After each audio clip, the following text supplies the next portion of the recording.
Hello, spacefarers. Welcome to another buyer's guide with the info runners, and I'm Algared, and I'm joined by my capable friends Execute and Seer. So we're going to be looking at the 890 jump. It is soon going to be making its way to the space lanes in the persistent universe, and so we thought now's the time to have a look at whether the 890 jump, that crazy massive ship, is worth your hard-earned dollars. So, should you buy the 890 jump, or should you just let this one by? So, Execute, what do you think?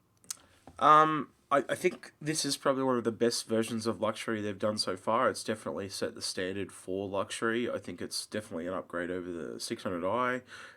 Has some really nice use of color and spacing, and it doesn't have that really bad white clinical look of the Of the 600i. 600i, the 600i really doesn't do luxury well. No. It I actually think the Horrid Polaris actually does luxury better than the 600i. Dang, But shots yeah, fired. Shots fired. I think Sia wraps it up in a really nice way. So, Sia, what you said before the show. If I was to get this ship, it would be in game 100%, but I will discuss why I would get it in game. Or, okay, I shouldn't say only. It's either I would get it in game or one other job, which I will not discuss right now. Once we dive in, I'll discuss it. I think fundamentally, look, like I'll just lay my cards on the table right now, right at the beginning of this, because I think most people that know me through these videos that we've done will He's tell going you, all in. yeah, that I'm not the biggest fan of luxury ships. And I think it really fundamentally comes down to gameplay. And for me personally, there's just not a lot of gameplay in luxury ships. Um, and I understand their whole idea of bling bling, like showing off, and this ship does that extremely well. I it just does indeed do that quite well. I got to admit, I've been impressed by the look of the 890 jump. When they've previously shown snippets, I really didn't like the idea. I did just like the idea of a grotto. I'm rather sad that they got rid of that kind of little rocky cave, kind of sneaky little hidey hole. I know it didn't really fit, and the hot tub probably does fit in the ship better.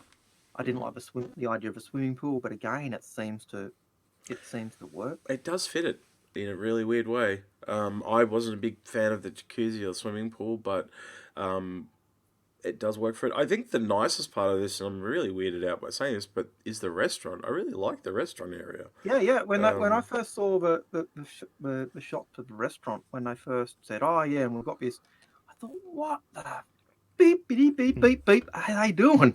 yeah, but it works. yeah. I think there are. Interesting. Yeah, I do think there's still some weird areas like the VIP, aka Captain's Quarter area. I find that a little bit. Uh, and this is not exactly the right word to use, but claustrophobic for that area. It seems a little bit boxed in, like they've just not been able to utilize the space properly. It's like three little segmented off rooms where I would have pictured something more like that, akin to the. Have you guys seen the movie Prometheus, where the boss guy starts and it's got the statue of David?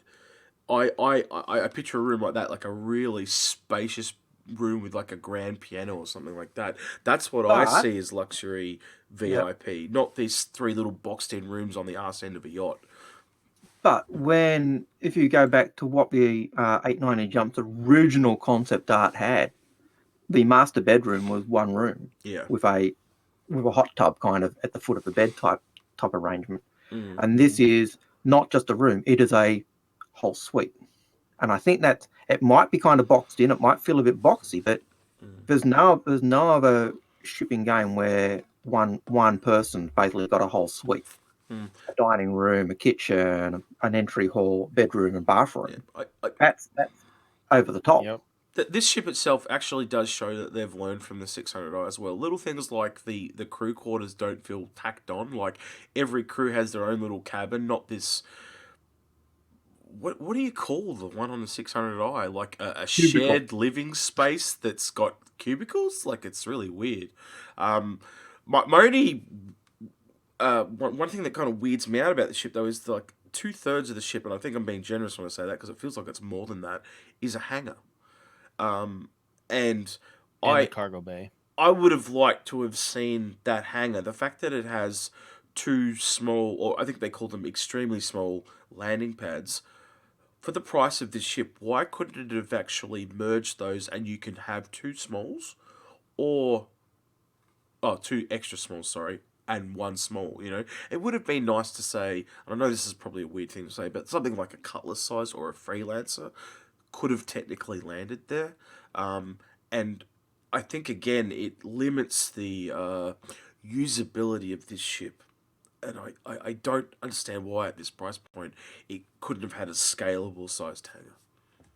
I Yeah, have seen people land a freelancer inside, There's landing it, but there's and then there's also if it can get able to get it actually out. be, you know what I mean? Like, you know how you can fit it, but then there's like officially landing on a pad. You can't officially land in this ship because Yeah. they're two extra smalls, and that like why couldn't they have a dynamic? Is it because of coding? Like, there's no way to have a dynamic landing pad system. And I know there's no reason you can't land an extra small on a small landing pad. So why? What's the design mechanic here? Is it just to limit it so the Polaris has more relativity, or do you see what I'm trying to say? Like it would have been nice to see those two small be able to take the 300 series as an option. You know, take one 300 series or yes, a fighter size vessel or the two snubcraft. yep. That would have been a really nice So thing to see with. so to play this through, then you would assume that people would be brought to this ship potentially, right? So what ship would you see people traveling to this ship in? And the only one that kind of really comes to mind for me is if you're bringing large, is an Argo. But am I wrong? Is there another ship that you would deliver people to this in, I or would say the 100 series. yeah, okay. The only other one I'm thinking of is the actual 85Xs, but they only drive two people. Oh, you've only got basically 4 guests. Do you have a docking collar on this ship? I don't think so. I think Yeah, every ship's yes you got a do. docking collar, Yes you don't do. they? There is a docking Okay, collar then on a it. Constellation Phoenix. Boom. Yeah. You would take a Connie Phoenix and you would dock with it, and you would go from one luxury transport to another large luxury transport. Although to use the docking collar on the Phoenix, you've got to go for the crappy crew section of the Phoenix, so you're losing your luxury. So, oh no, Peasants. Right. I know. Yeah. Um. Yeah. So the like we're saying, swimming pool, restaurant. I think one of the weird ones for me, again, like, you know, I said about the VIP captain quarters a little bit claustrophobic, is as you come down the stairs, that, you know, that main statue under the kind of atrium type area, is there's almost no gap for you to step in there. It's like literally. It feels like they've really bunched in those stairs. Do you guys know what I'm talking about? So Yep. you come down two layers of stairs. It's where the two stairs are. It's not a gap like this, like it would be on a traditional stairs. It's like this. It's very tiny, and it feels. Look, I can't see that happening on a real luxury yacht. They would not do that. But if you're looking at if you remember when they did their walkthrough a couple of weeks ago, Mm, the stairs in the atrium were actually one of the areas where they did say that gave them a bit of grief. yeah, That actually that gave them a problem in terms of getting it to work the way it needed to go because of the metrics and the spacing that they needed. And so that might be a carry on from that to get it so the characters could walk fluidly. You had to have some little glitches in the visual side. yeah. I think they could have. I think that like I know they wanted to keep it all symmetrical and stuff, but I think they could have probably got around that by just having one set of stairs, not two. But I'm not there. I didn't design it. Me throwing ideas up in the air and sounding like I know what I'm talking about is probably not the best thing. But I think it could have possibly done slightly better. It just, yeah. I'm not. I think there are a few little things in this ship. Like, how do I'll put it this way? They've gone 95% of the way in luxury. I think that there's just a couple little niggly things. That captain's quarter area and those stairs are the only two things I could find in the entire ship that I kind of go, that's a little bit off. But everything else they've nailed, like the crew quarters, the you know, the kitchen, the billiards table. Quite honestly, if I was a guest, I'd be jealous that they've got a billiards table down in the crew quarters. Because where's that? Where's that on the ship? Where's the luxury hangout area on this ship? The bar. The bar. So it is the Yeah, restaurant. the That's bar, the pool, the spa. okay. You Yes, we got got that. the sauna. But So I mean, Well, like you got plenty. what would be nice is, an option. Take out the boardroom table at the front of the bar. yep, Make Put a like a pool little table. rec center. yep. I Yeah, actually would. put a fancy pool. Yeah, it'd be nice to see a modular restaurant thing. Yeah, I'd like that. I've been a little quiet, so I will chime in Yeah, go for it. my second point. So this ties into the reason why I feel like people would get this ship is because if you're in a big org and you're in a big org and you want to have some diplomatic relations, you would do it on an 890 jump, because what better way than to have a really nice luxury ship as a show of power.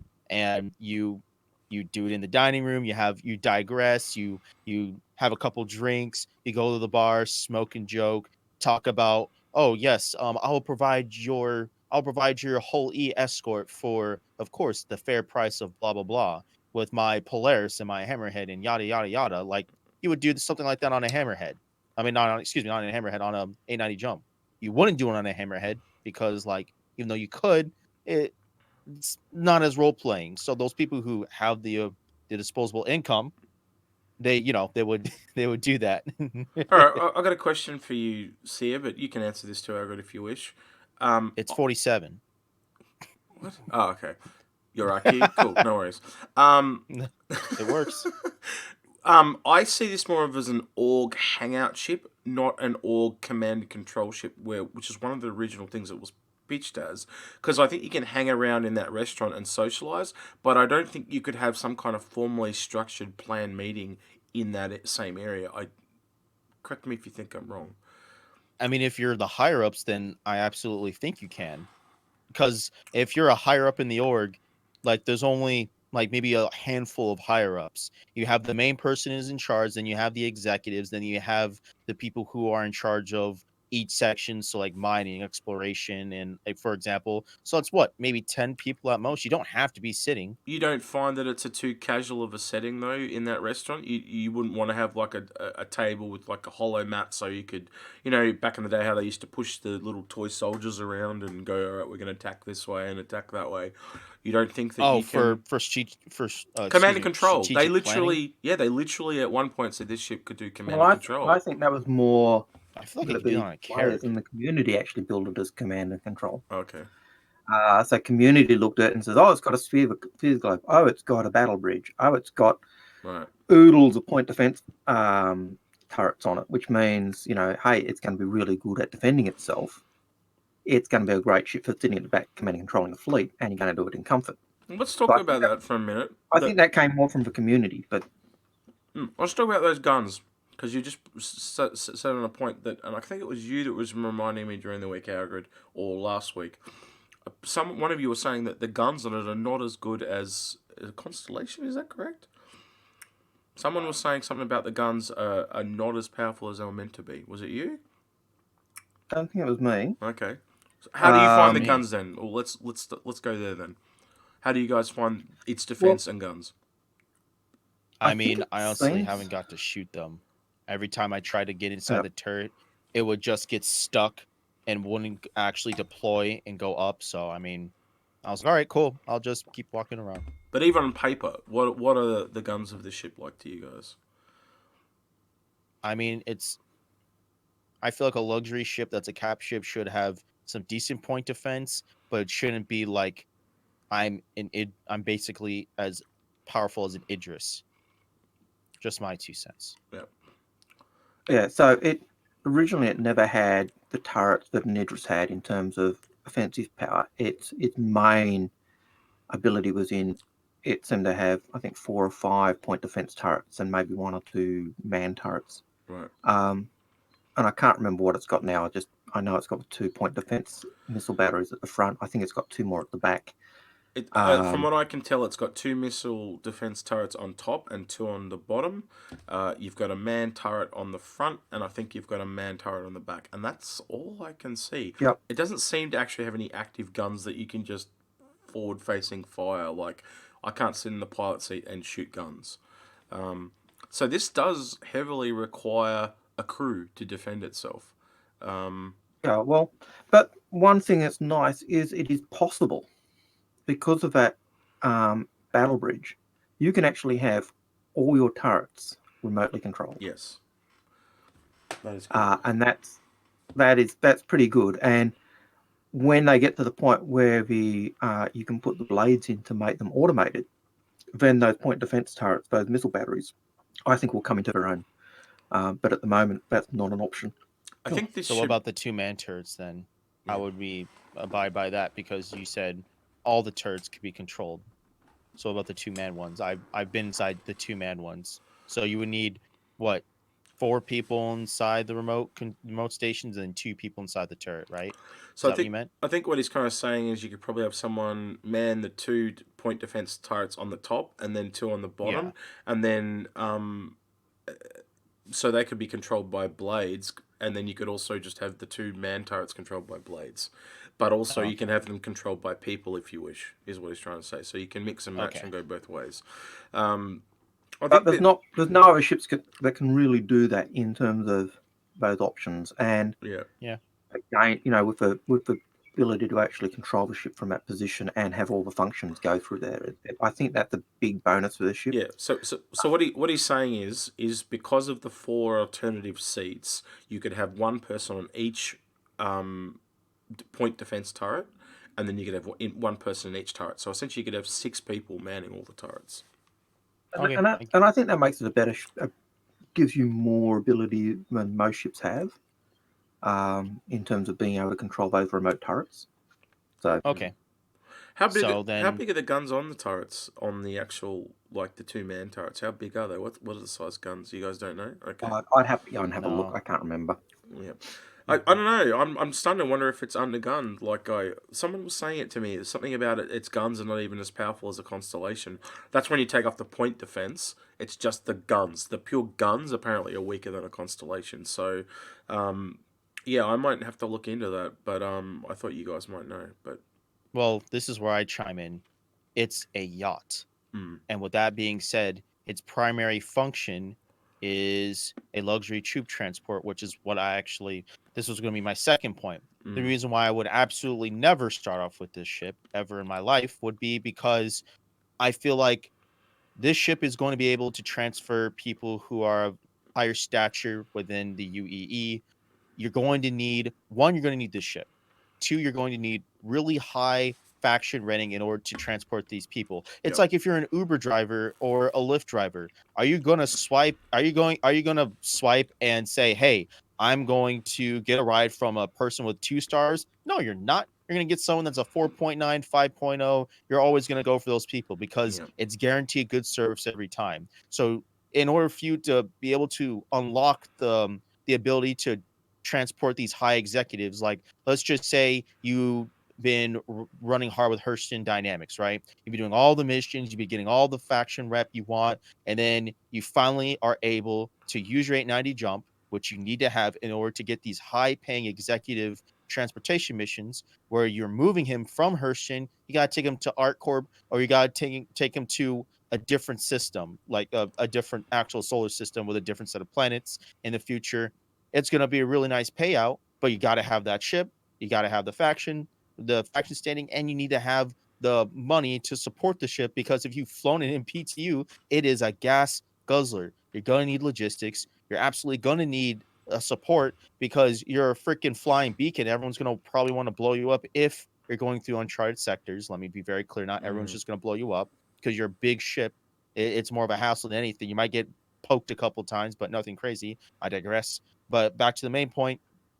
So that's why I would never buy this ship outright. mm, I personally, even with me, who has one of the fewer people that actually have starting cash so I can have an AI crew, I won't be able to, if they add that, I'm not going to be able to use this right away. I yeah. mean, if you guys disagree, feel No, free to chime in, but I agree.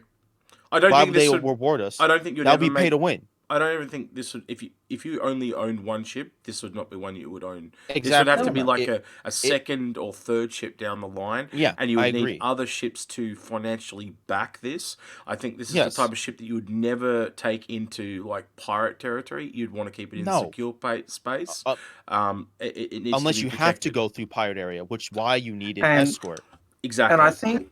I think if you're really thinking about why to go into the other ship that's been the topic of conversation of late, the Nautilus, I think this is the target for the Nautilus.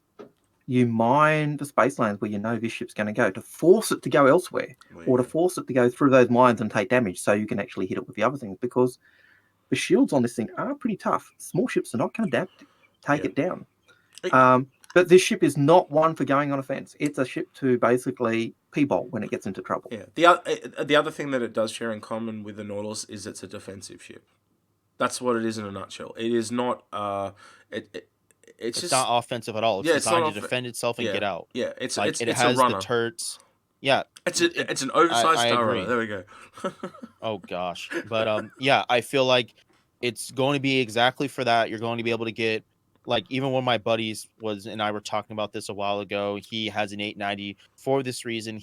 So I was like, yeah, I agree. Like transportation's a thing because we have theoretically how many like, actual transports we have the 600i touring, we have the Constellation Phoenix, we have the Genesis Starliner. So those are your things for that, right?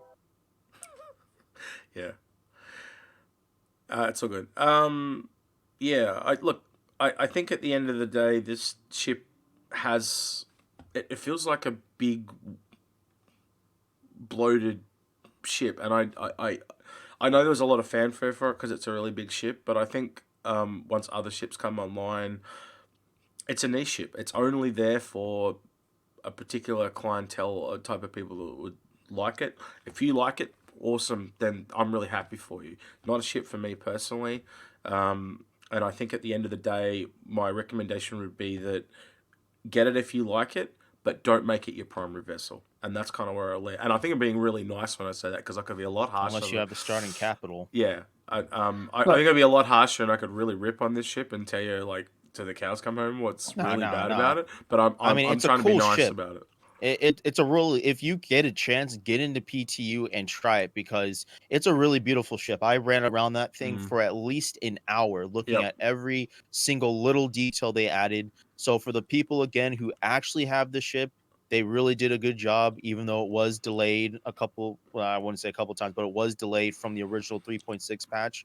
It really is worth it. Even if you don't want one at all, I don't want one, and I think it was really cool. I enjoyed running around and testing everything out. The med bay was cool. I Yep. really liked that. I liked all the engineering stuff they added. Did I you? feel like Sorry, just speaking of the med bay, did you see the cool animations of laying down in the yeah, bed and the? I did. Yeah, it looks Yep, really and it cool. scans you. It But actually scans you. but with I the med told bay, I but told with the people to med shoot bay, me. Didn't see if it actually fixed me. Oh, did it actually It didn't work? really but Or with work. no? Okay. No, Sorry, it I got didn't you work. guys say. but with the med bay, they've also said that it's only going to be a tier 2. It's not going to be the top of a line one, but it's not the bottom of it. That's not the bottom side as well. So it's not like the The Apollo doesn't get crushed by it. Yeah. yeah, it's not like the one you can get in the Apollo or the medical ship, the And big Yeah, but medical of ship. course it's not a combat ship either. So Um, why does it need a top tier one? yeah, You're exactly. not but supposed to take it into combat. But of course, people would. They're like, haha, I'm in combat. I would And kind of people be like, argue though, being a VIP ship, that they would possibly overspend and have a tier 1. It's only got one bed. I'd expect it to have a tier 1 because wealthy people are extravagant. Just they're I want to over make sure. I want to cautious. make sure that if I get sick, Yeah, I can get picked up. I I got I've only got a tier 2. We're going to put you in stasis. I'm sorry. All right, then. I think with that, we'll kind of wrap it up here. Can you guys just give me your final thoughts on your recommendation? Kind of like I said, well, like I can't personally recommend this ship because it's too niche. But what do you guys think? So I'll start with you, Sia. What's your final kind of recommendation? my final recommendation is with $890, you can get you can get at least 2 or 3 ships that will guarantee you money every time you fly it, compared to getting one ship that does look sexy, don't get me wrong, but in terms of it having relevance now and it being able to readily make money, it it's gonna be a while unless you literally farm a bunch of starter cash and you have like 3 million UEC right off the bat and you hire crew and you start trying to transport people. I don't see it being used right outright for anybody if this game is released anytime soon. Algared, your closing thoughts. Um, at the moment, when this ship first arrives, yeah, it's going to be the beast because it's going to be the only capital ship, and that'll make it the ship everyone's going to want. But it's not going to be the toughest capital ship. It's going to be one that you want to run away from danger. But it is a glorious looking ship. If you've got the disposable income, if you want to have the ship, then go for it. But yeah, I would highly recommend most people look for another ship. Or earn it in game if you really want. Yeah, Earn it in game. or earn it in game. Yeah, because it's not a primary ship. I think I'll leave it there. It's not a primary ship. It's a second or third attainer. It's not that it's not something that you can earn money on. So it's not any economic based ship. It's a down the line ship. All right, Algared, I'm gonna let you try and wrap it up. Go for it. As we say, it's a beautiful ship. Buy it if you want, but we recommend that this is probably one best for earning in game, just because of the limitations that it will have in the long run. And pretty much, if you like what we're saying, hit that like button, subscribe, make sure you do all those things so you can get the notifications and otherwise. But also, let us know what you think. Are we on the ball? Are we off the beaten track? Like us on Discord. Come and join us on Discord. We actually will read and comment on everything you guys write. We may not comment, but we do read them. I'm getting tongue-tied severely. Anyway, you're doing really well. On that point, I've been Algared. I'm That's Execute. And that one is Fear. And we'll see you guys next time. And we'll see ya on the flip side. You always take my lines. I don't get it. Because they're so good.